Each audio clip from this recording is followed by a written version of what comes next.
지금 시장이 시끄러운 이유요? 많이 올라서가 맞습니다. 그런데 더 중요한 건요, 시끄러움의 종류가 바뀌었다는 겁니다. 예전 소음은 AI에 돈을 너무 많이 쓰는 거 아니냐? 그 돈 감당되겠냐? 당장 돈도 못 버는데 버블 아니냐? 이런 걱정이었습니다. 지금 소음은 AI가 너무 강력해져서 기존 산업을 진짜로 갈아엎을 수 있겠냐? 기존 강자들이 무너지는 거 아니냐? 이쪽으로 옮겨왔습니다. 여기서 결론은 간단합니다. 변한 건 이것뿐입니다. AI가 돈을 벌기 시작했다는 것. 이 한 줄이 시장의 소음을 갈아치웠습니다.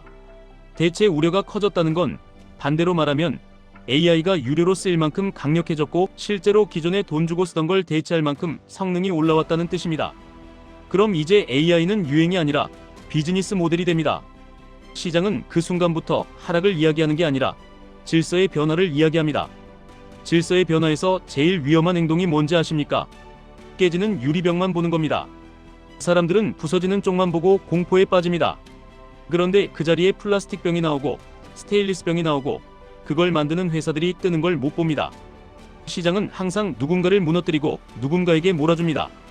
수요가 증발하는 게 아니라 수요가 이동하는 겁니다. 그래서 이제 질문은 하나로 줄어듭니다. 누가 피해를 보느냐가 아니라 누가 가져가느냐입니다. 여기서 QLD와 TQQQ가 딱 연결됩니다. 왜냐면 질서의 변화에서 돈이 몰리는 방향은 결국 플랫폼과 인프라 그리고 그 둘을 동시에 잡는 쪽으로 움직이기 때문입니다. QLD와 TQQQ는 나스닥 쪽으로, 특히 AI를 굴리는 핵심 기업들이 모여있는 곳으로 레버리지로 더 강하게 노출됩니다. 그러니까 소음이 커질수록 겁만 먹고 버튼을 누르는 사람들은 흔들리고 구조를 보는 사람들은 비중과 타이밍을 챙깁니다. 지금 소프트웨어 쪽에서 무슨 일이 있었죠? 새 AI가 나오면서 기존 사스 기업들이 한 달 내내 미끄러졌습니다. 사람들은 말합니다. 이제 기존 소프트웨어는 필요 없어지는 거 아니냐고요. 그런데 여기서 진짜 봐야 할 건 기존 소프트웨어가 죽느냐 사느냐가 아닙니다. 고객이 돈을 내고 쓰는 방식이 바뀐다는 겁니다. 그리고 그 변화의 수혜는 더 강력한 모델을 가진 쪽, 더 많은 데이터를 가진 쪽, 더 많은 컴퓨팅을 가진 쪽, 그리고 그걸 서비스로 묶어 배포할 수 있는 쪽으로 갑니다. 결국 돈은 모델을 만드는 쪽, 모델을 굴리는 쪽, 전기를 공급하는 쪽, 칩을 만드는 쪽, 데이터를 저장하는 쪽으로 흐릅니다. 그러면 개인 투자자가 해야 할 일은 단순합니다. 소음을 없애는 게 아니라 소음을 분류하는 겁니다. 지금부터는 뉴스가 나오면 이렇게 나누십시오. 첫째, 진짜 대체가 되는 변화인지. 둘째, 막연한 우려가 과장된 흔들기인지. 셋째, 대체가 된다면 누가 그 매출을 가져가는지. 넷째, 대체가 안 된다면 누가 반사이익으로 싸게 주워갈 기회를 만드는지. 이 네 가지로 분류하면 기사 제목에 덜 끌려가게 됩니다. 그리고 또 하나, 많은 분들이 너무 앞서 걱정합니다. AI 투자가 지속 가능하냐? 돈줄이 마르지 않냐? 인프라부터 터지는 거 아니냐? 이런 염려요. 그런데 지금 단계에서 핵심은 투자를 하는 쪽이 아니라 투자를 받는 쪽을 보라는 겁니다. 누가 돈을 쓰는지보다 누가 그 돈을 받는지가 더 중요합니다. 누군가는 비용을 내고 누군가는 그 비용을 매출로 받습니다. 우리가 굳이 비용 내는 쪽의 마음을 대변할 필요가 있습니까? 시장은 잔인하게 받는 쪽이 웃는 구조를 만듭니다. 특히 AI 인프라는 당장 끝날 시장이 아니라는 시그널이 계속 나옵니다. 지금은 공급이 부족해서 못 가져가는 구간입니다. 병목이 풀리기 전까지는 흔들림이 있어도 추세가 쉽게 끝나지 않습니다. 물론 언젠가 효율이 갑자기 폭발해서 적은 컴퓨팅으로도 같은 성능을 내는 기술이 튀어나오면 그때는 지형이 바뀔 수 있습니다. 하지만 지금 보이는 방향은 성능 경쟁이 결국 컴퓨팅 파워로 수렴하고 있다는 겁니다. 그러면 수요는 쉽게 꺾이지 않습니다. 그래서 QLD와 TQQQ로 접근할 때의 핵심은 예언이 아니라 운영입니다. 레버리지는 방향이 맞을 때 강력하지만 흔들릴 때 계좌를 망가뜨릴 수도 있습니다. 그래서 전략을 이렇게 잡으셔야 합니다. 첫째, 소음이 커질수록 분할 매수의 규칙을 더 엄격하게 하십시오. 둘째, 전고점 근처에서 욕심을 줄이는 규칙을 미리 정하십시오.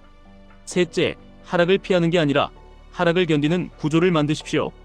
넷째, 매수의 기준은 감정이 아니라 기준선입니다. 다섯째, 시장이 바뀐 게 아니라 소음이 바뀐 것뿐이라는 문장을 매번 다시 읽으십시오. 지금 같은 구간에 사람들이 제일 많이 하는 실수가 뭔지 아십니까? 아직 강도 건너지 않았는데 돌다리부터 두드리며 겁먹는 겁니다. 아직 강에 도착도 안 했는데 발 빠질까봐 공포를 먼저 씁니다. 그러면 돈을 못 법니다. 올라가는 초기에 끝날 걱정부터 하면 항상 뒤처집니다. 특히 QLD와 TQQQ처럼 변동성이 큰 상품은 공포가 커질수록 손이 먼저 나갑니다.